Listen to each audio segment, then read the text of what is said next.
السلام علیکم ورحمۃ اللہ وبرکاتہ۔ آج کا لیسن سورہ توبہ پارہ نمبر 10 آیت نمبر 17 سے 22 تک ہے۔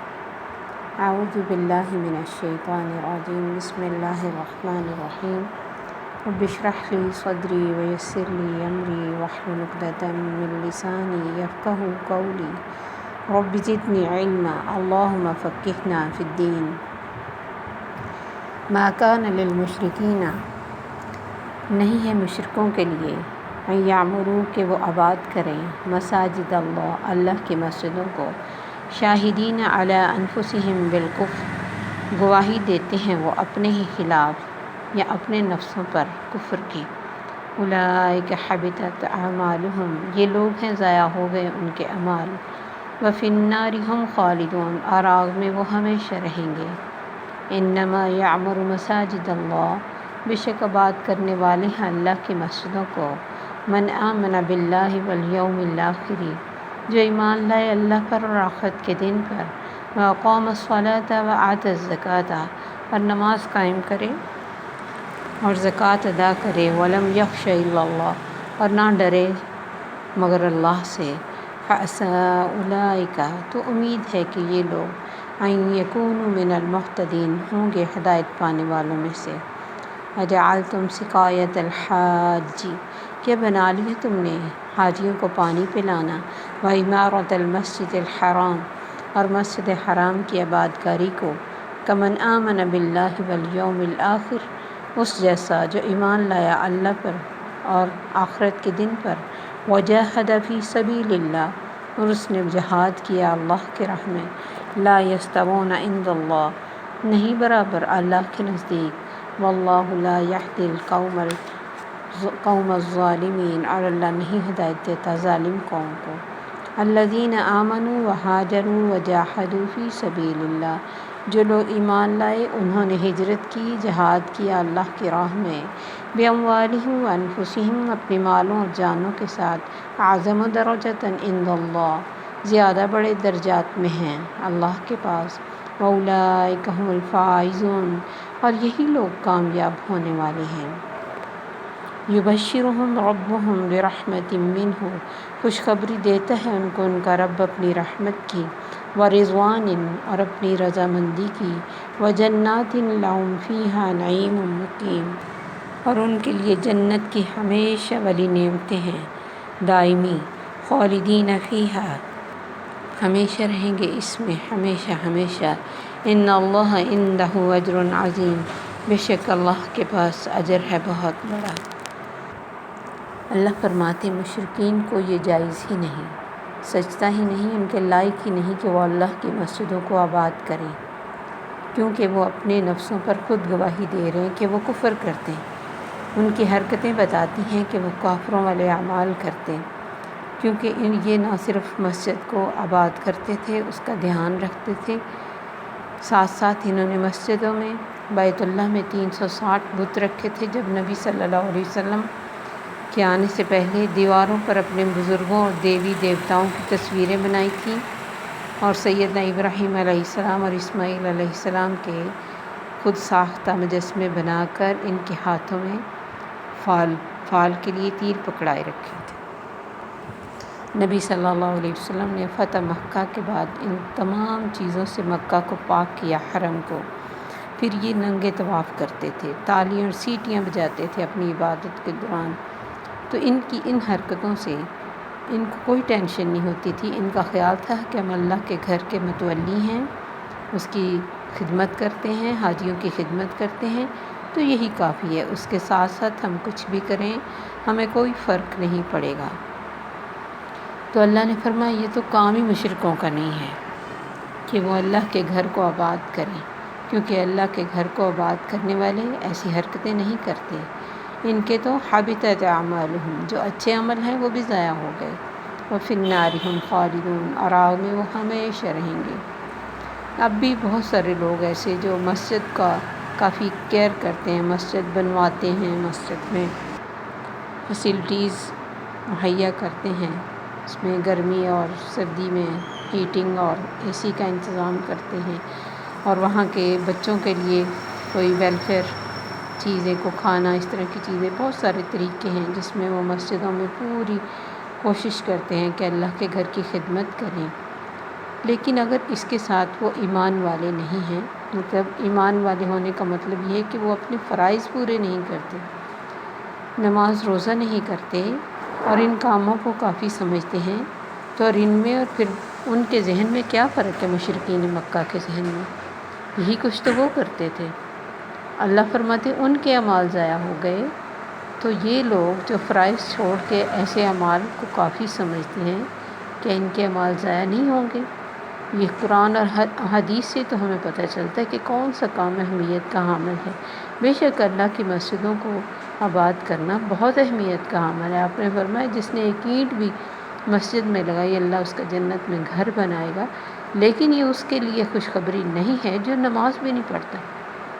اس کی ساتھ ہی دلیل ہے اگلی آیت کہ اللہ فرماتے مسجدوں کو آباد کرنے والے وہ ہیں جو اللہ اور آخرت پر ایمان رکھتے ہیں، نماز قائم کرتے ہیں اور زکوٰۃ دیتے ہیں۔ وَلَمْ يَخْشَ إِلَّا اللَّهُ، اللہ کے علاوہ کسی سے نہیں ڈرتے۔ تو یہ 2-3 چیزیں ضروری ہیں اس شخص میں جو اللہ کا گھر بنا رہا ہو یا اس کو فیسلٹیز دے رہا ہو۔ بے شک یہ بہت بڑا کام ہے، لیکن اس کے ساتھ نماز اور زکوٰۃ، کیونکہ یہ میں نے بہت دفعہ کہا نا، یہ تو اسلام میں انٹر ہونے کی نشانی ہے کہ اب نمازی ہیں، اب زکوٰۃ دیتے ہیں۔ باقی چیزیں تو اب دیکھیں روزے سال کے بعد آتے ہیں، زکوٰۃ بھی سال کے بعد دینی ہوتی ہے، اور اس کے علاوہ جو یہ حج ہے وہ تو کسی میں استطاعت ہو تو کرے گا نا۔ اور توحید تو پہلی چیز ہے، آمن باللہ، اللہ پر ایمان ہو، اسے یقین ہو کہ اللہ کے علاوہ کوئی شریک نہیں۔ اور جب شرک کے ساتھ آپ اتنے بڑے بڑے بھی کام کریں تو یہ کام ضائع ہو جائیں گے، جیسے وہ سورہ غاشیہ میں ہے، عاملۃ ناصبہ تصلیٰ نارا حامیہ، عمل کر کر کے تھکے ہوں گے، ہم کہیں گے آگ میں چلے جاؤ، عمل ہی تم نے وہ نہیں کیے جو ہم نے کہا تھا، اس طریقے سے نہیں کیے۔ تو یہ بڑا اہم معاملہ ہے، اس کی طرف دھیان ہونا چاہیے کہ ہم کوئی بھی نیکی کا کام، کوئی بھی، جتنی بھی خوشخبریاں چھوٹی چھوٹی باتوں پہ ملی ہوئی ہیں، بعض دفعہ ہمیں لگتا ہے تو بہت ہی ایزی ہے کہ بس ایک حافظ قرآن کی گواہی سے 14 لوگ بخشے جائیں گے، یا پھر رمضان کے روزے رکھے ہیں ہم نے تو بس سال بھر کے روز نمازیں فارغ ہیں ہم ان سے، یا ہم ہر سال حج کر لیتے ہیں تو تب نماز روزے کی کوئی مسئلہ نہیں، یا بہت زیادہ صدقات خیرات کرتے ہیں، کسی کا پانی کا، کسی کی شادی کا، کسی کے گھر کا انتظام کرتے ہیں، اور کافی ہے، نماز روزے کی ضرورت نہیں۔ نماز روزہ کسی کے بھی یعنی مقابلے میں نہیں رکھا جا سکتا، یا اس کی جگہ کچھ اللہ نے نہیں ہمیں بتایا کہ یہ کر لو تو تمہیں نمازیں بھی معاف ہیں۔ تو اللہ فرماتے جو صرف اللہ سے ڈرتے ہیں، فَعَسَىٰ أُولَٰئِكَ أَن يَكُونُوا مِنَ الْمُهْتَدِينَ، اللہ اور آخرت پر ایمان رکھیں، نماز قائم کریں، زکوٰۃ دیں، صرف رب سے ڈریں، دنیا کے ڈر سے کوئی کام اچھا نہ چھوڑیں، دنیا کے ڈر سے یا دنیا کو دکھانے کے لیے کوئی اچھا کام نہ کریں۔ یہ ہو سکتا ہے، یہ ہوں گے، امید ہے کہ یہ ہدایت پائیں گے۔ اتنی کلیئر کٹ آیات کے بعد اگر ہم خود سے کوئی نہ کوئی اس کا کمپلسیٹ کر لیں نماز روزے کا، اور اس کی جگہ ہم کوئی اور اچھا کام شروع کریں اور سمجھیں یہ کافی ہے، تو یہ ہماری بیوقوفی ہے، کیونکہ اگلی آیت اس سے بھی زیادہ کلیئر ہے کہ اللہ فرماتے اجعلتم سقایۃ الحاج وعمارۃ المسجد الحرام، کیا تم نے یہ سمجھا کہ حاجیوں کو پانی پلانا اور مسجد کی عبادت کمن آمن باللہ والیوم الآخر، اس جیسی فضیلت والی ہے کہ جو اللہ اور آخرت پر ایمان رکھے، وجاہد فی سبیل اللہ، اور اللہ کی راہ میں جہاد کرے۔ یہ تم نے سمجھا یہ اس کے مقابلے میں کافی ہے کہ تم حاجیوں کی خدمت کر رہے ہو، یا نمازیوں کی، یا مسجد کی، اور اس کے بعد تمہیں ان چیزوں کی ضرورت ہی نہیں کہ تم اللہ کی راہ میں نکلو یا پھر دین کے لیے کوئی کوشش کرو، اپنی ذات کے لیے نہیں، دنیا کے لیے تو ہم کوشش کرتے۔ مثلا مسجد میں پڑھنے والے بچوں کو تو ہم پورا دھیان کریں اور اپنے بچوں کو مسجد کی طرف نہ بھیجیں، یا پھر بھیجیں تو اس بچے کو جو بیچارہ اسکول میں کہیں پڑھنے کے لائق نہ ہو اتنا۔ بہت کم ذہین بچوں کو ہم دنیا میں اس طرف لگاتے ہیں کہ تم دین میں پی ایچ ڈی کرو، بہت کم لوگ، کتنے پی ایچ ڈی ہیں اور کتنے ڈاکٹر ہیں، اگر ہم گنتی کر لیں تو دین کا مطلب اینڈ میں جانے والے کتنے لوگ ہیں، انگلیوں پہ گنے جا سکتے ہیں۔ کوئی کیوں نہیں ایک کے بعد ایک نیا عالم پیدا ہوتا؟ کیونکہ اس طرف ہماری کوشش ہی نہیں ہے۔ تو اللہ فرماتے تم نے کیسے سمجھ لیا کہ یہ ایک جیسے ہیں؟ لا یستوون عند اللہ، اللہ کے نزدیک یہ ایک جیسے کام نہیں ہیں برابر۔ واللہ لا یہدی القوم الظالمین، اور اللہ تو ظالموں کو ہدایت نہیں دیتا۔ جہاد کے بارے میں حدیث آتی کہ سیدنا ابو خدری رضی اللہ عنہ نے آپ سے سوال کیا، اللہ کے رسول لوگوں میں سب سے افضل کون ہے؟ فرمایا مومن جو اللہ کی راہ میں اپنی جان اور مال سے جہاد کرتا ہو۔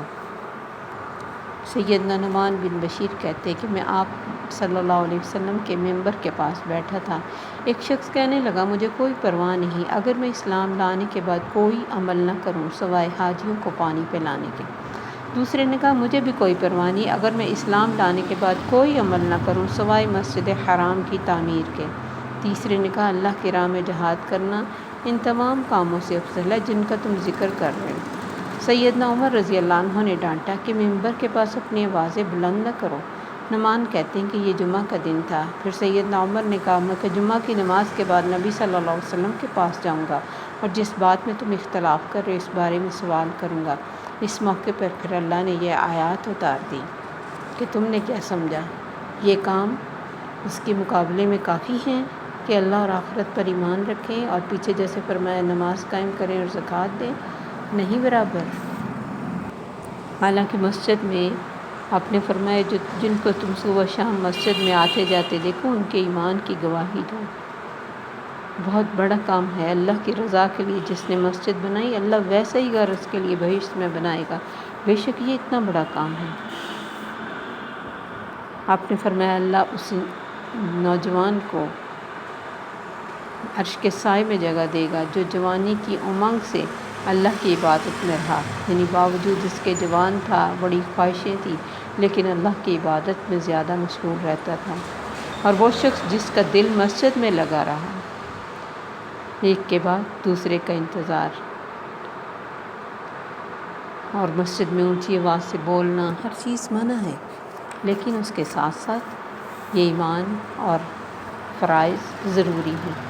تو اللہ نے فرمایا جو ایمان لائے اور ہجرت کی اور اللہ کی راہ میں جہاد کیا انہوں نے اپنے مالوں اور جانوں کے ساتھ، اعظم درجۃ عند اللہ، ان کے درجے زیادہ بلند ہیں اللہ کے پاس، فاولئک هم الفائزون، اور یہ ہیں اصل میں کامیاب ہونے والے۔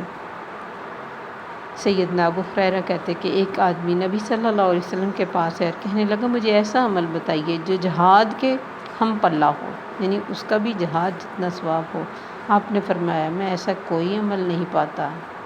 بخاری کی یہ حدیث ہے کتاب الجہاد، یعنی ہے بہت بڑا کام۔ اور جہاد صرف جنگ لڑنا نہیں، اللہ کی راہ میں دن رات علم حاصل کرنے کے لیے کوشش کرنا، اپنا مال جان گھر بچے اپنی محنت اپنا وقت لگانا، یہ بھی جہاد میں شامل ہے۔ اپنے نفس کو برائیوں سے بچانا بہت بڑا جہاد ہے، جہاد کبیرہ اس کو کہا جاتا ہے کہ کوئی اپنے نفس کو برائی سے بچائے، کیونکہ اس کے لیے بھی پوری ایفرٹ لگانی پڑتی ہے، تو یہ بھی جدوجہد میں آتا ہے۔ تو اللہ نے فرمایا ان کے ہیں بڑے درجات، اور یہ ہے فائز، کامیاب ہوں گے۔ یبشرہم ربہم برحمت منہ، یہ خوشخبری تو دیتا ہے ان کو ان کا رب اپنی رحمت کی، ورضوان، اور اپنی رضامندی کی۔ حدیث میں آتا ہے کہ اللہ تعالیٰ جنتیوں سے پوچھیں گے جنتیوں تمہیں کسی چیز کی ضرورت ہے؟ وہ کہیں گے یا اللہ ہماری آنکھیں تو نے ٹھنڈی کر دیں، ہمیں وہ چیزیں دی جنہیں کبھی ہم نے سوچا اور دیکھا نہیں تھا، تو نے ہمیں اتنا کچھ تو دے دیا، اب ہمیں اور کیا چاہیے؟ اللہ فرمائیں گے خوش ہو جاؤ، آج کے بعد میں تم پہ کبھی ناراض نہ ہوں گا، ہمیشہ تم سے راضی رہوں گا۔ دنیا میں یہ کتنا فکر ہوتا ہے ایک نیک انسان کو، تقوی والے کو، کہ میرا رب ناراض نہ ہو جائے، میں کوئی ایسی بات ایسا کام نہ کر لوں جس سے میرے رب کی ناراضگی ہو۔ اور جنت میں یہ بھی ایک بہت بڑی بے فکری اور خوشی ہوگی کہ اللہ کبھی ناراض نہیں ہوں گے۔ وجنات لہم فیہا نعیم مقیم، اور جنتیں بھی ایسی جن کی نعمتیں ہمیشہ رہیں گی، دائمی، جو بھی ملے گا ہمیشہ کے لیے ملے گا۔ خالدین فیہا ابدا، رہنا بھی ہمیشہ، گھر بھی ایسا جب چاہو جیسا چاہو اس کو مینٹین کر لو۔ ان اللہ عندہ اجر عظیم، اللہ کے پاس تو بہت بڑا اجر ہے۔ ہم تو چھوٹی چھوٹی باتوں کے لیے ڈسہارٹ ہو جاتے ہیں، اور جب جنت کی کبھی احادیث پڑھیں تو حیرانگی ہوتی ہے کہ ہماری کتنی خواہشیں کیا حیثیت رکھتی ہیں اس کے سامنے۔ جیسے آخری جو جہنم سے انسان نکلے گا، اللہ سے کہیں گے تمنا کر، وہ تمنا کرے گا۔ آپ سوچیں کسی کو کھلی چھٹی ہو کے مانگو جو مانگتے ہو، کیا چھوڑے گا وہ، کیا چھوڑے گا؟ اللہ فرمائیں گے وہ کرے گا تمنا، اللہ فرمائیں گے تجھے اتنا اور 10 گنا مزید اتنا جو تم نے مانگا وہ اس کی عطا ہے۔ اور ایک ہماری مانگنا ہے، چھوٹی چھوٹی چیزیں مانگے، لیکن بہت بڑے گھر اور خوشی اور جنت کے لیے اس دنیا پر ریجھنا نہیں ہے، اس کے لیے رونا نہیں ہے۔ جو مل گیا الحمدللہ وہی ہمارے لیے بہتر تھا، جو نہیں ملا الحمدللہ اس کا نہ ملنا ہی بہتر تھا۔ تو اللہ سے دعا ہے کہ ہمیں اپنی جنتوں میں اعلیٰ درجے عطا فرمائے۔ السلام علیکم ورحمۃ اللہ وبرکاتہ۔ سبحانک اللہم و بحمدک، اشہد ان لا الہ الا انت، استغفرک و اتوب الیک۔